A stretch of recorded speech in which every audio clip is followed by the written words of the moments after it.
ክፍል 11 የቤት ለቤት አሰሳ።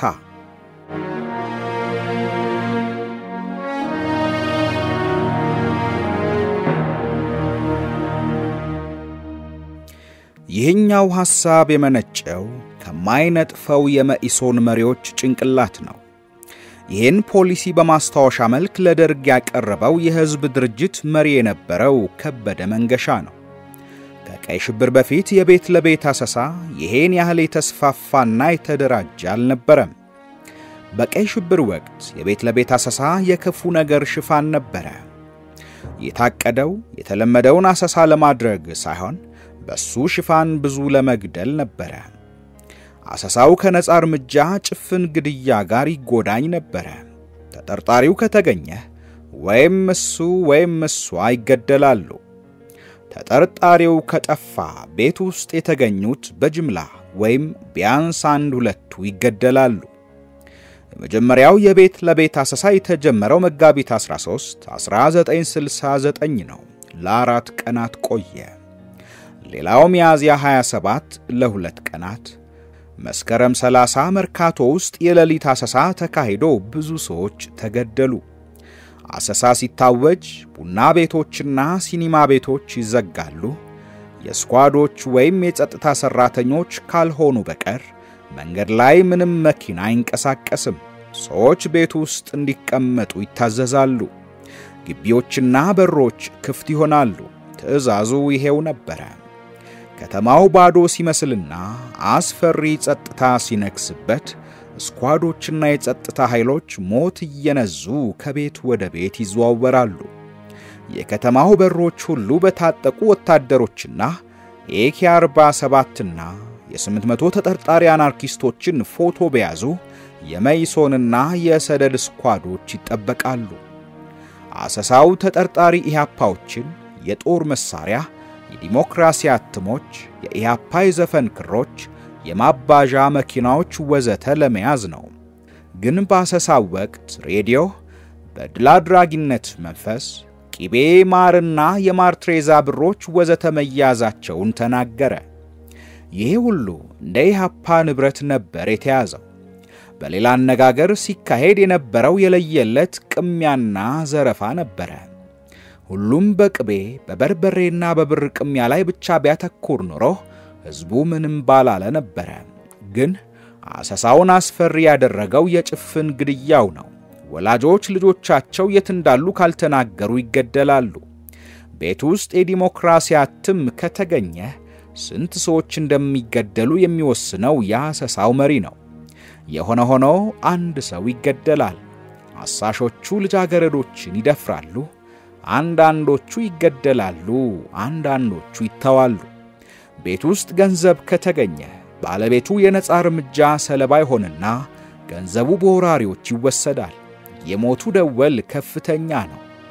መንግስት በሬዲዮ እጅ አልሰጥም ያሉ ጸረ አብዮተኞች ተገደሉ በማለት በየቀኑ የግድያ ጥማቱን ያረካል። የአሰሳውን ቀን በቅድሚያ ስለሚያውቀው የቤት ለቤት አሰሳ የኢህአፓን መዋቅር ይሄን ያህል አልጎዳውም። ሆኖም በአሰሳው ወቅት ብዙ የኢህአፓ አባሎች ሞቱ። በመጋቢቱ አሰሳ ወቅት የኢህአፓ አባልና የኢሰአማ ሊቀመንበር የነበረው ማርቆስ ሀጎስ ከወታደሮች ጋር በተደረገ የተኩስ ልውውጥ ሲሞት፣ የኢህአፓ ማዕከላዊ ኮሚቴ አባል የነበረው ተስፋዬ ደበሳይ በመንግስት ስኳዶች ሲከበብ ከረጅም ፎቅ ላይ ተወርውሮ ራሱን ገደለ። መንገዶች በሚዘጉበት ወቅት ግድያው የጭፍን ነበረ። በዚህ አይነቱ የመንገድ መዘጋት ወቅት አቃቂ ላይ ነጋየለ፣ መላኩ ማርቆስና ዮሐንስ ብርሃኔ አንድ ከዩኒቨርሲቲ ከመጣ የእንግሊዝ አስተማሪ ጋር ተገደሉ። መላው ከተማ ሙት የሚሆንበት የቤት ለቤት አሰሳ በገዳይ ስኳዶች ተይዞ ለቀናት እንደልባቸው ሲሆኑበት፣ ምናልባት በዚህ ደረጃ በሌሎች ሀገሮች ላይ ታወቅ ይችላል። የሆነ ሆኖ የኢትዮጵያ ውስጥ የቀይ ሽብር ዘመቻ አንዱ አካል ሆኖ ወጣ። እናም ለቁጥር የበዙ ሰዎችን ለመግደያነት አገለገለ።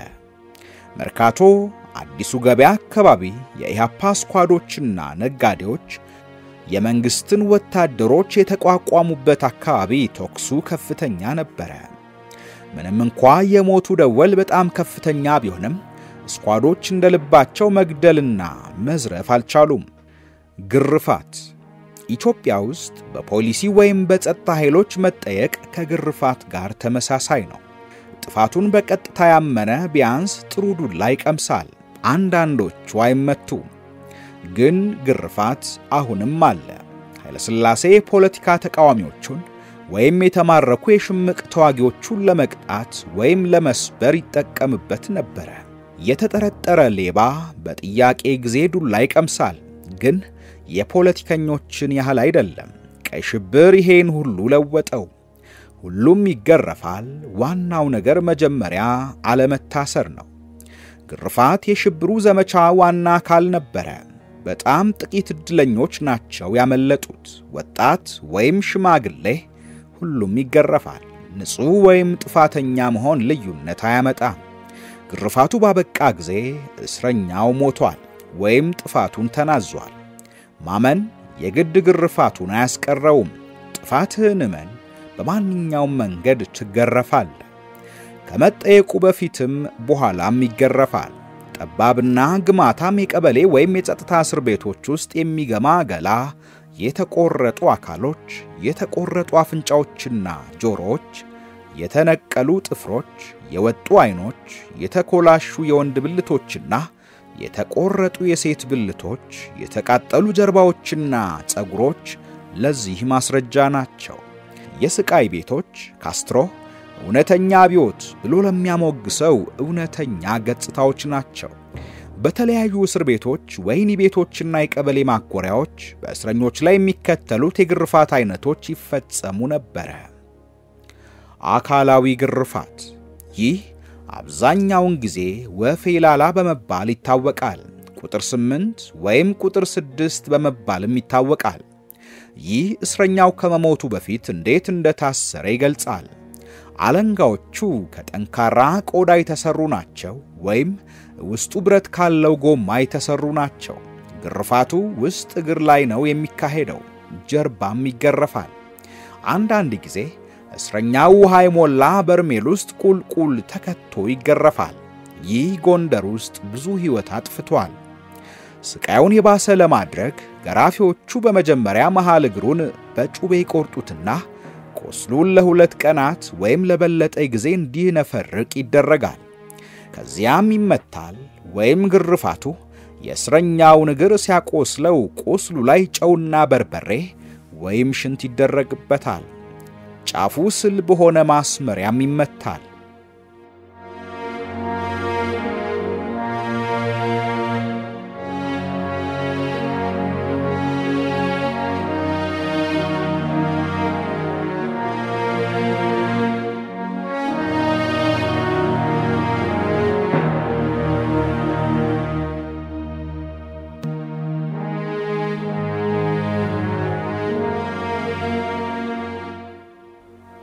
ወሲባዊ ግርፋት ሴቶችንና ልጃገረዶችን መድፈር የተለመደ ነገር ነው። አንዳንዶቹ የ9 ዓመት ልጆች ናቸው። ሴት እስረኞች ከእኩለ ሌሊት በኋላ ለጥያቄ ሲጠሩ መደፈራቸው አይቀርም። ምንም እንኳን ሰለባዎቹ ሁሉ ጊዜ ቢያፍሩም ባይናገሩም በቡድን ወሲባዊ ግንኙነት ማድረግና ግብረ ሰዶም መፈጸም የተለመደ ነው። ወንድ እስረኞችን የጋለ ብረት ፊንጢጣቸው ውስጥ በመክተት ወይም ውሃ ወይም አሸዋ የተሞላ ጠርሙስ ቆለጣቸው ላይ ወይም ብልታቸው ላይ በማንጠልጠል ይሰቃያሉ። ወታደራዊ ፖሊስ ጠቅላይ መምሪያዎች ቆለጥ በመቁረጥና ወንድ እስረኞችን በማሰቃየት የሰለጠኑ ናቸው። ረጅምና ወፍራም ብረት ብልታቸው ውስጥ በመክተት የሴቶችን ማህፀንም ይቆራርጡት ነበር። ጠርሙስ ብልት ውስጥ መክተት ውስጥ እንዳለ ጠርሙሱ ይረገጥና ይሰበራል ወይም ገራፊዎቹ ብልቷ ውስጥ የመስተዋት ስባሪ ከቱባታል።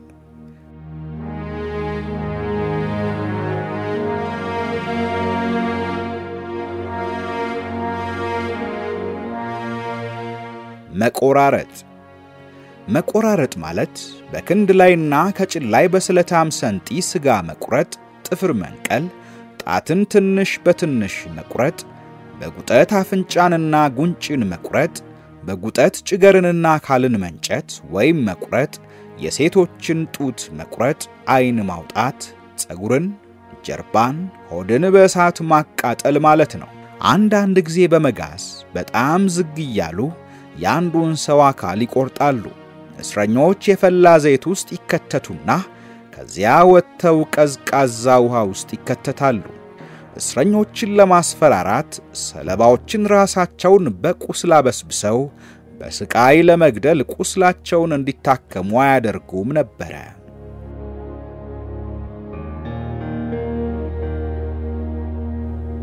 ሰው መብላት አስፈሪ ቢመስልም የተለመደ ነው። ምንደኞች ይሄን እንደ የሽብሩ የዘመቻ አካል ይጠቀሙበት ነበር። ይህ ማለት ገራፊዎች የእስረኞችን ስጋ ይበላሉ ማለት አይደለም፣ ግን እስረኞችን አስገድደው የሰው ስጋ ያበሏቸው ነበር። የልጇን ብልት እንድትበላ የተገደደችዋን እናት ጉዳይ መቅድሙ ላይ ጠቅሰነዋል። ጎንደርም እንዲህ ተደርጓል። አዲስ አበባ እስር ቤት ውስጥ ብዙዎቹ የገዛ ራሳቸውን ቁራጭ ስጋ በግድ እንዲበሉ ተደርገዋል። ሰገራም አስገድደው ያበሉ ነበር። ይህ የሚደረገው አዲስ አበባ ማዕከላዊ ጸጥታ እስር ቤትና ወታደራዊ ፖሊስ ጠቅላይ መምሪያ ውስጥ ነበር። እስረኞች የሰው ደምና መግል እንዲጠጡም ይደረጋል።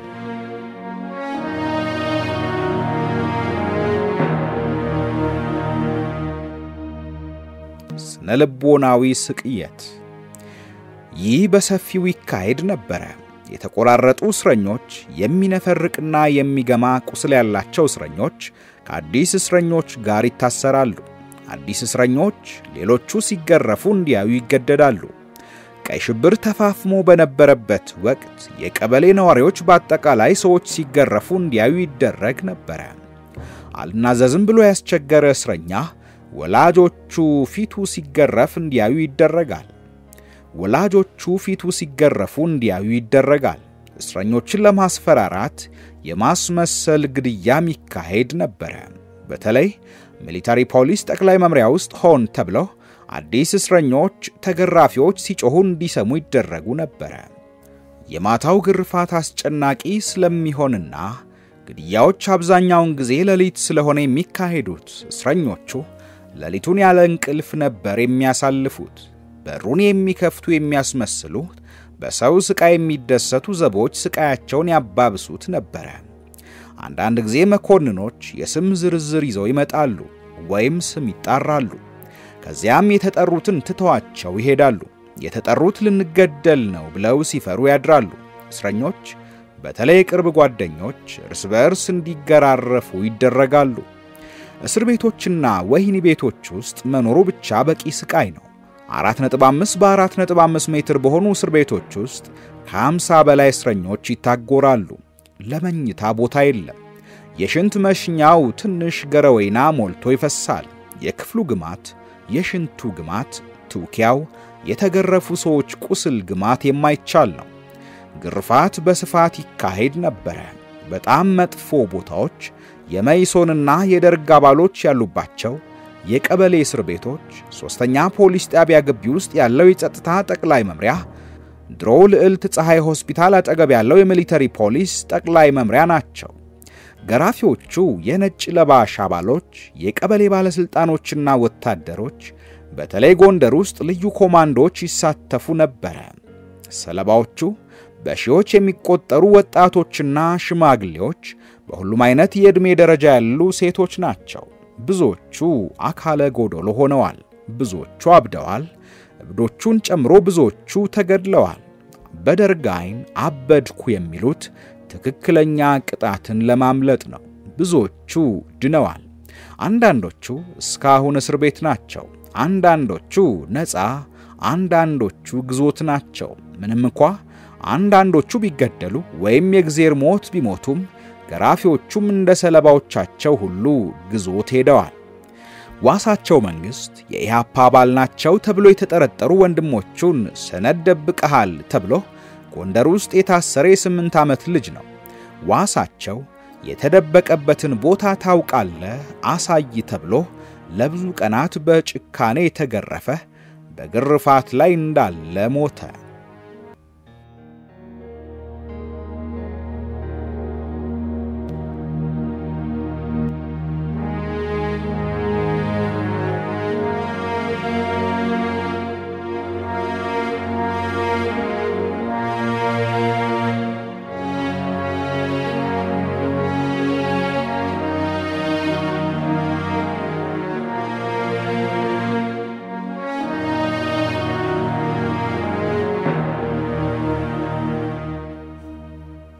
አለማየሁ ኮልፌ አካባቢ የሚኖር የ22 ዓመት ልጅ ነው። ሲሳይ አለሙ አሮጌ አውሮፕላን ጣቢያ አካባቢ የሚኖር የ27 ዓመት ወጣት ነው። ሁለቱም የኢሃፓ አባሎች ናቸው ተብለው ነው የታሰሩት። ደጋግመው ከገረፏቸው በኋላ ቤንዚን አርከፍክፈው አቃጠሉ። አለማየሁን የበለጠ ስቃይ ጠበቀው። ልብሱን አውልቀው በቁመቱ ልክ ቤንዚን አርከፍክፈው አቃጠሉት። ቁስሉን እንዲታከም ስላላደረጉት ከጥቂት ቀናት በኋላ እስር ቤት ውስጥ ሞተ። ባህር ዳር፣ ጎጃም ብርሃኔ ኪዳኔና የ25 ዓመቱ መምህር እንግዳ ሲሳይ ተቃጥለው ሞቱ። ሂሩት ቄራ አካባቢ የ22 ዓመት ልጃገረድ የነበረች በጭካኔ ከተገረፈች በኋላ የጋለ ብረት ብልቷ ውስጥ ከተቱና ጡቶቿን ቀስ በቀስ ከቆራረጡ በኋላ ሞተች። ሐሰኑ አልቃሲም ጎንደር እስር ቤት ውስጥ በግርፋት ላይ እንዳለ ሞተ። የተቆራረጠው አካሉ ለትርኢት መንገድ ላይ ተጣለ። 10 ዓመት የማይሞላው ታናሽ ወንድሙ የወንድሙን ሬሳ ሲያይ ያለቀሰ። ለሞቱ አናርኪስቶች አታልቅሱ የሚለውን ሕግ በመተላለፉ የመንግስት ስኳዶች እዚያው ገደሉት። ኃይሉ አስፋው የ25 ዓመት ተማሪ በገራፊዎቹ እጅ በኃይል ከተገረፈ በኋላ ቁስሉን ስላልታከመው ሞተ። እታገኝ ብርሃኑ ዳባት ውስጥ የ25 ዓመት መምህር ስትታሰር የ5 ወር እርጉዝ ነበረች። ተገድላ መንገድ ላይ ከመጣሏ በፊት ሕይወቷን እስክትስት ድረስ ተገርፋ ነበረ። ከሷ ጋር ፈንቱ ገላው የተባለ ሬሳው የተቆራረጠ ሌላ እስረኛ አብሮ ተጥሎ ነበረ። ዮናስ አዲሱ ጎንደር ውስጥ የፖለቲካ ዝንባሌ ያለው የ34 ዓመት መምህር ነው። የኢሃፓ መሪ ነህ ተብሎ ነበር የታሰረው። ስሞችን መዋቅሮችንና መደበቂያ ቦታዎችን እንዲያሳይ ለብዙ ሳምንት ተገረፈ። ሊያወጣ አልቻለም። ከወገቡ በታች ሽባ ሆነ። በልዩ ልዩ በሽታዎች ይሰቃይ ነበር። ባለስልጣኖቹ ትልቅ ነገር ያገኙ ስለመሰላቸው ወደ ሆስፒታል ወሰዱትና እግሮቹን ካልጋ ጋር አስረው እንዲታከም አደረጉ። በኋላ ሌላ እስረኛ ዮናስ ትልቅ መሪ አለመሆኑን ለባለስልጣኖቹ ነግሮ አሳመናቸው። በጥቅምት 1969 ዮናስ ከሆስፒታል በቃሬዛ ወጥቶ ወደ መቃብር ተጣለ። በሕይወታቸው ከተቀበሩ የሽብሩ ሰለባዎች አንዱ ሆነ። ኢብራሂም ዘለቀ፣ ሐሰን መሐመድ፣ አሰፋ ጀማነ፣ ሞገስ በላይ፣ ታደሳ አያሌው፣ ሰርጎ ሙሄ፣ ሽታሁን እስጢፋኖስ፣ መላኩ ወልደ ትንሳኤ፣ ገብረ ጻድቃን ኃይሌንና ሌሎችም ብዙዎች በጭካኔ ተገርፈው ተገደሉ። የዮሴፍ አዳነ ጀርባ በግርፋት ተሰብሮ ነበር። በጭካኔ እንደተገረፈው እንደ ፍቅሬ ዘርጋው የት እንደደረሰ ስላልታወቀ ከዚያን ጊዜ ጀምሮ በሕይወት መኖርና ለመኖሩን የሚያውቅ ሰው የለም። ሀብታም አንዳርጋቸውንና አልማዝ ታደሰን የመሳሰሉ ሴቶች በሞት እፎይታ እስኪያገኙ ድረስ በጭካኔ ተገርፈዋል። ሽብሩ የመንግስት መጨቆኛ መሳሪያዎችን ስኳዶች ውስጥ ተደብቆ የነበረውን ጭካኔና አረመኔነት ይፋ ወጣው። ሬሳዎች ለትርኢት መንገድ ላይ ሲጣሉ የገራፊዎችን ጭካኔ ማየት ይቻል ነበር።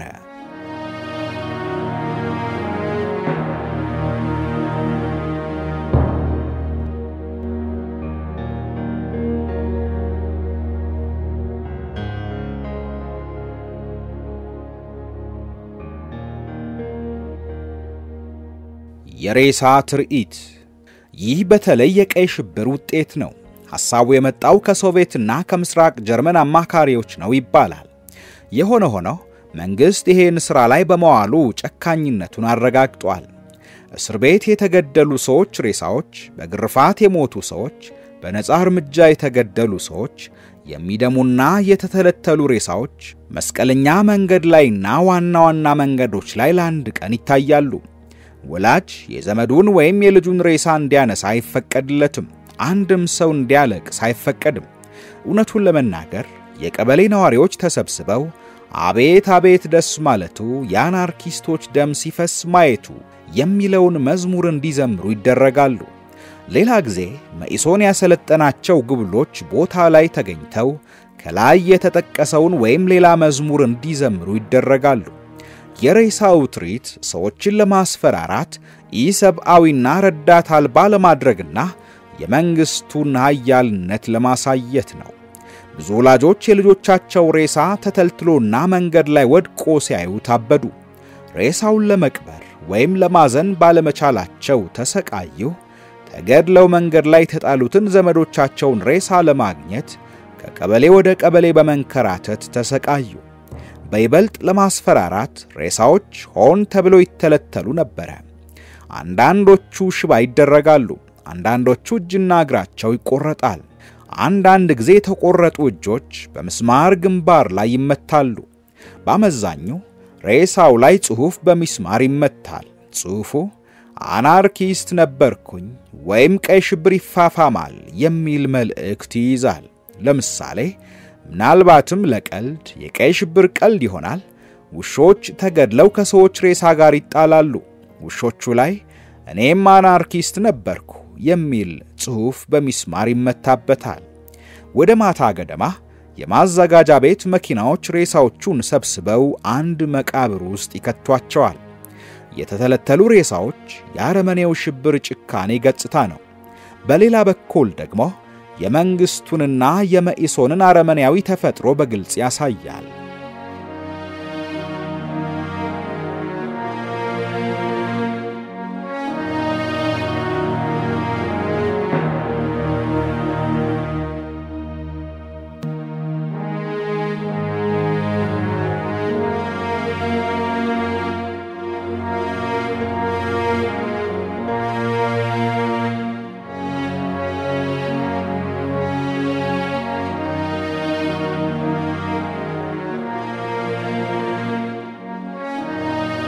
የሬሳ ሽያጭ አዲስ አበባ ውስጥ ከመስከረም 1968 ጀምሮ ምኒልክ ሆስፒታል ውስጥ የሽብሩ ሰለባዎች ሬሳ ቤት ውስጥ ይከመር ነበር። የሚመለከታቸው ዘመዶች ሬሳ ለመፈለግ ከሬሳ ቤቱ በር ላይ ይሰለፉ ነበር። ሬሳ ለሚያገላብጡ ሰዎች አዲስ የሥራ መስክ ተከፈተላቸው። ማንም ሰው ሬሳ በነፃ አይወስድም። ገዳዮቹ እንደሚሉት መንግስት ጥይት በነፃ ያገኛል። ሬሳ ማግኘት የፈለገ ማንም ሰው የጥይት ዋጋ የተባለውን መክፈል አለበት። ዋጋው ጭፍን ነው፣ ግን በአጠቃላይ ሰውየው በተገደለባቸው ጥይቶች ልክ ይከፍላል። ልጁ በአንድ ጥይት የሞተበት አባት እድለኛ ነው። እዚህ ላይ ደራሲው ሊቀልድ አለመፈለጉን መግለጽ ይወዳል። ይህ ነበር ወላጆች የተሰማቸው ስሜት። ሐሳቡን ያመነጨው ሰው ባይታወቀውም የሬሳ ሽያጭ አንገብጋቢ ንግድ ነበረ። በኋላ ወላጆች መክፈል እምቢ ሲሉና ብዙዎቹ ገድላችኋቸዋል ብሏቸው ይላሉ። የሬሳዎች ትርኢት በሲኒማ መታየት ሲጀምር የሬሳ ሽያጭ ቀነሰ።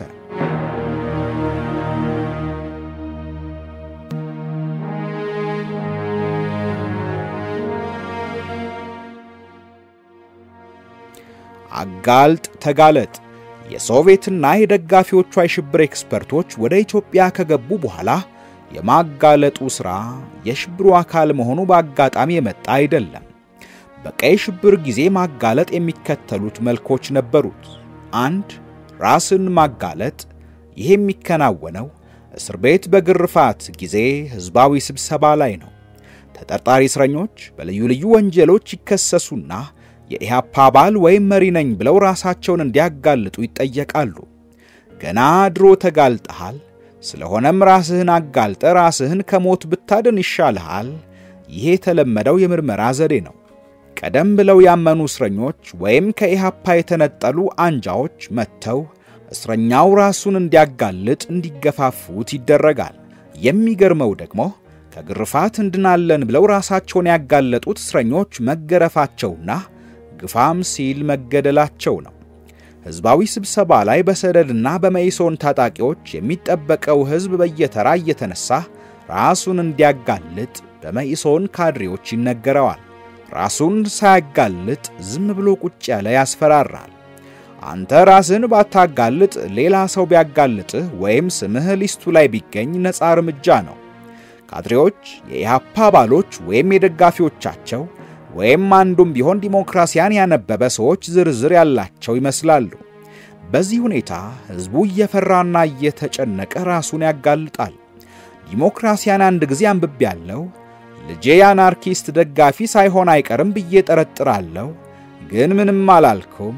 ከአንዳንድ አናርኪስቶች ጋር አውርቻለሁ ወዘተ ራሳቸውን ያጋለጡት ታስረው ቶሎ ይወገዳሉ። በአንድ ቀን ብቻ ግንቦት መግቢያ ላይ 1970 ዓመተ ምህረት በጎንደርና በሌሎች የጠቅላይ ግዛት ከተሞች ከ6000 በላይ ሰዎች ራሳቸውን አጋልጠዋል።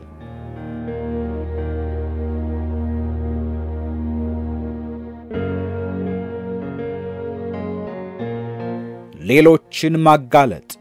አንድ እስረኛ የሌሎች አናርኪስቶችን ስም እስኪሰጥ ድረስ ይገረፋል። ብዙዎቹ የጭካኔውን ግርፋት መቋቋም ያቃታቸው ሌሎችን ያጋልጣሉ። ከስቃዩ ለመገላገል ብቻ የሚያውቋቸውን ሰዎች ስም ይሰጣሉ። እነዚያ ተጋልጠው የተያዙት በተራቸው ሌሎችን እንዲያጋልጡ ይገረፋሉ። በዚህ ሁኔታ ዙሪያ ቀለበቱ ይዞራል። ሌሎችን የማጋለጡ ሂደት በቀበሌዎች፣ በፋብሪካዎች ወዘተ የማጋለጥ ስብሰባ ማካኝነት ይካሄዳል። ተጠርጣሪዎችን ለመጠቆም ፊታቸውን የሸፈኑ ጠቋሚዎች ወይም አውቶቡስ ፌርማታዎች ወደ ሲኒማ ቤቶች ወዘተ ይወሰዳሉ። ህዝቡ አናርኪስቶችን እንዲያጋልጥ ይገደዳል። ልጆች ወላጆቻቸውን እንዲከሱ ይደረጋሉ። አንዳንዶቹ አጋጣሚውን ተጠቅመው በንግድ ወይም በፍቅር ጉዳይ የሚፎካከራቸውን ያጋልጣሉ። በዚህ ሁኔታ ከኢሃፓ ጋር ምንም ግንኙነት የሌላቸው በቁጥር የበዙ ንጹህ ሰዎች ያላበሳቸው ተገድለዋል። በህዝቡ መሃል የፍርሃት ሁኔታና የጋራ ጥርጣሬ ተፈጥሮ ነበር። ማንም ሌላውን ሰው አያምንም። ወጣት ልጁ እናቱን ያጋልጣል። ገረድ አሰሪዎቿን ከሳ ይሆናል። ችግሩ ብዙ ነው። አንተ ራስህን ባታጋልጥ ሌላ ሰው ያጋልጥህ ይሆናል። ሌሎችን ባታጋልጥ ግርፋትና ሞት ይጠብቅሃል። በሌላ ሰውም ልትጋለጥ ትችል ይሆናል። ችግሩ ሌሎችን ካጋለጥክ በኋላ ግብረ አበርነህ ተብለህ ቅጣት ይጠብቅሃል። ደፋሮች በዚህ የማስመሰል ሥራ ላይ ራሳችንን አናዋርድም ብለው እምቢ አሉ። ማንንም አላጋለጡ። አንዳንድ ጊዜ ሌሎችን ለማዳን ራሳቸውን ያጋልጣሉ። በአንጻራዊ ሁኔታ በጣም ደካማ የተባሉት እዚህ ላይ ፍርድ መስጠት አንፈልግም፣ በስቃይ ውስጥ ያለፈ ካልሆነ ሌላ ማን ሊፈርድ ይችላል፣ ራሳቸውንና ሌሎችን ያጋልጣሉ። በዚህም የሌሎችንና የራሳቸውን ስቃይ ያራዝማሉ። ከ1974 እስከ 75 ሌሎቹን ያጋለጡና የራሳቸው ሞት ያፋጠኑ ብዙ እስረኞች ከእስር ቤት ወጥተው በሚስጥር ተገድለዋል። ይህ በአዲስ አበባ፣ በጎንደር፣ በደሴ፣ በጅማ፣ በመቀሌና በሐረር ታይቷል። ቀይ ሽብር የኢትዮጵያን ሕዝብ ሊጠቀስ የማይችል ፍርሃትና ጭንቀት ውስጥ ጣለው። አሁን ሽብር የሚለው ቃል ብዙዎችን ያስፈራራቸዋል። የሚሰጠው የአእምሮ ምስል ቀይ ሽብር ነው። ከሞት ከስቃይ ወይም ከውርደት የበለጠ ነው። ያንዱን ሕዝብ መንፈስ ለመስበር ሆን ተብሎ የተደረገ ነው። ቀይ ሽብር በሕያዋን ላይ ታለመ ነበር ሲል ጽፏል አንድ ሰው። እውነት ነው። ዓላማው የተቃውሞን ዋጋ በማሳየት ሕያዋንን መጨፍለቅ ነበረ። ለብዙ ጊዜ ብዙ የኃይል እርምጃ ላየችው ለኢትዮጵያ እንኳ ቀይ ሽብር ይበዛል። ቀይ ሽብር በተግባር ላይ የጅምላ ግድያ፣ የጭካኔ ግርፋት፣ ሬሳ መቆራረጥ፣ ጭፍጨፋ፣ የችኮላ ግድያዎች፣ ያልሞቱ ሰዎችን መቃብር ውስጥ መክተት፣ ወላጅና ልጅን ማጣላት፣ ጥርጣሬን ማስፋፋት፣ ፍርሃትና አቅመቢስነት ነው። የቻሉት በውስጡ ያለፉት ብቻ እውነተኛ ውጤቱን ሊለኩ ይችላሉ። ሽብሩ በይፋ ከተነሳ ከብዙ ዓመታት በኋላ ጠባሳው ያለቀቃቸው ብቻ ናቸው የሚያውቁት። በቀይ ሽብር ጊዜ ሞት በድንገት ከመጣ ግልግል ነበረ። ብዙ እስረኞችና የእስረኛ ዘመዶች ራሳቸውን ገድለዋል። ብዙ የኢሃፓ አባሎች የመርዝ ክኒን በመዋጥ ራሳቸውን ገደሉ። ሌሎች መርዝ ጠጥተው ሞቱ። ከእስራቱና ከሚመጣው ነገር ፈጣን ሞት ይሻላል። ሞትን በዝግታና በተራዘመ ስቃይ መጠበቅ ጥሩ ገራፊ ነፍስህን እስክትስት የሚገርፍህና ቶሎ የሚገድልህ ነው። መጥፎቹ እንደ 50 አለቃ ተሾማ አይነቶቹ ሞትን እንድትለምንና ብዙ እንድትሰቃይ የሚያቆይሁ ናቸው። ብዙ ለሚሰቃዩት ሞት ግልግል ነው። በአንድ ቀን ወይም በሳምንት ውስጥ ልጅ አልባ የሆኑ ወላጆች፣ አንድ ልጇን ሲገረፍ ያየች እናት፣ ወንድሟን በጭካኔ ስለገደለባት ለመንግስት ምስጋና የምትዘምር እህት፣ እጅግራቸው የተቆረጠ እስረኞች፣ አይናቸው የጠፋ ወጣት ልጃቸው በግርፋት ያበደባቸው ዘመዶች ወዘተ። ለሕያዋኑ ቀይ ሽብር ማለት ከሞት የከፋ ነው።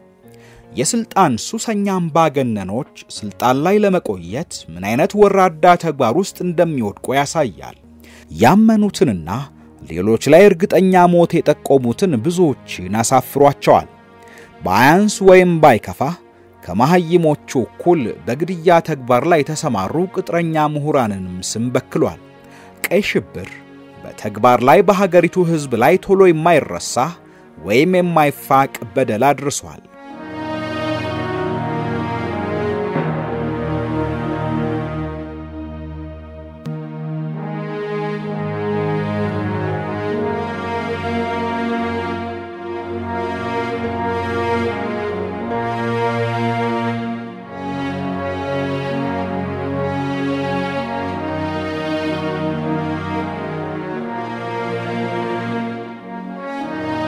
ውድ የሜዳ ትረካ ተከታታዮች የጀመርንላችሁ ታሪክ አላበቃም። ክፍል 12ን በቀጣይ ይዘንላችሁ እንቀርባለን። ውድ ቤተሰቦቻችን ቻናላችንን ሰብስክራይብ፣ ላይክ፣ ሼር እንድታደርጉ ሐሳብና አስተያየቶቻችሁንም እንድታጋሩን በአክብሮት እንጠይቃለን።